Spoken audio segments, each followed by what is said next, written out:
বাড়িলতি রাজকচুর original বীজ ফুল পোয়া কথায় আছে ভালো বীজ ভালো ফসল। প্রিয় দর্শক, আপনারা দেখতে পাচ্ছেন বাড়িলতি রাজকচুর বীজ ফুল পোয়া বা চারা অত্যন্ত মানসম্মত বীজ। কথায় আছে ভালো বীজ ভালো ফসল। এইটা আমাদের বাড়িলতি রাজকচুর ক্ষেত। এখানে মোটামুটি 2.5 বিঘা জমিতে আমরা বাড়িলতি রাজকচুর চাষ করেছি। প্রিয় দর্শক, আপনারা দেখতে থাকেন। এই হলো মূল চারার সাইজ বর্তমানে। আর দেখেন পাতা কাটার পরে এই হলো চারার দৃশ্যগুলো আপনারা দেখতে পাচ্ছেন। আমরা পাতা কেটে খুব সুন্দরভাবে সাজিয়ে রেখেছি। প্রিয় দর্শক, যারা অরিজিনাল বাড়িলতি রাজকচুর বীজ ফুল পোয়া বা চারা পেতে চান আমাদের সাথে যোগাযোগ করেন। দেখেন মানসম্মত অরিজিনাল সুস্থ সবল সবুজ বীজ ভেজাল মুক্ত চারা।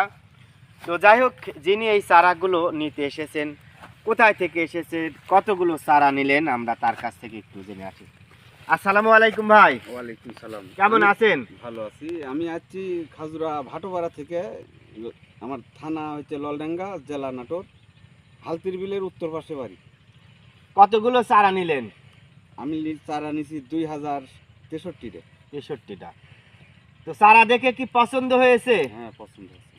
আপনি তো অসংখ্য ইউটিউব চ্যানেল দেখেছেন নাকি? তো অত দূর থেকে এখানে চারা নিতে আসলেন, অন্য জায়গায় অর্ডার কেন করলেন না?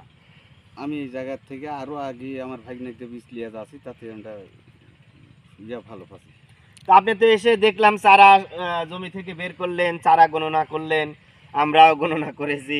তাতে কেমন বুঝটা পেলেন? না, ভালো সঠিক আছে। আমরা ভিডিওতে যে তথ্যগুলো প্রচার করি তার কি মিল আছে এখানে এসে দেখলেন? হ্যাঁ, মিল আছে। চারা দেখে পছন্দ হয়েছে? হ্যাঁ, চারা দেখে পছন্দ। অন্যরা যদি চারা নিতে চায় আমাদের কাছ থেকে অনলাইনে, কি বলবেন তাদের? তাদের বলবো যে আমি তথ্য দিব এবং নাম্বার টাম্বার সব সংগ্রহ করে আমি তাকে দিব। আপনার যে বাতিজা কখন চারা নিয়েছে আমাদের কাছ থেকে? চারা নিচে আজ থেকে 19 দিন আগে। 19 দিন আগে। 19 দিন আগে নিচে, তার গত বছরে নিয়ে গেছে। এবারও নিছে? এবারও নিচে। গতবারও নিছে, এবারও নিছে। এবারও নিচে। তাতে কেমন লতি বিক্রি করছে গতবার? গতবারে নথি বিক্রি করছে খুবই। হ্যাঁ। এই দেখি আপনি কাটা মাটির থেকে 1700, 1800, 2000 এরকম করে প্রতি হাটে বিক্রি করছে। লতি বিক্রি করেছে। প্রিয় দর্শক, তার কাছ থেকে আপনারা শুনতে পারলেন। বর্তমানে সময় উপযোগী চাষাবাদ বলতে দুইটা চাষাবাদকে বোঝানো হয়। একটা বাড়িলতি রাজকচু 1, দ্বিতীয় হচ্ছে পটল। আপনি একবার চাষ করলে এই বাড়িলতি রাজকচু 1 মোটামুটি 8 থেকে 9 মাস ফলন পাবেন।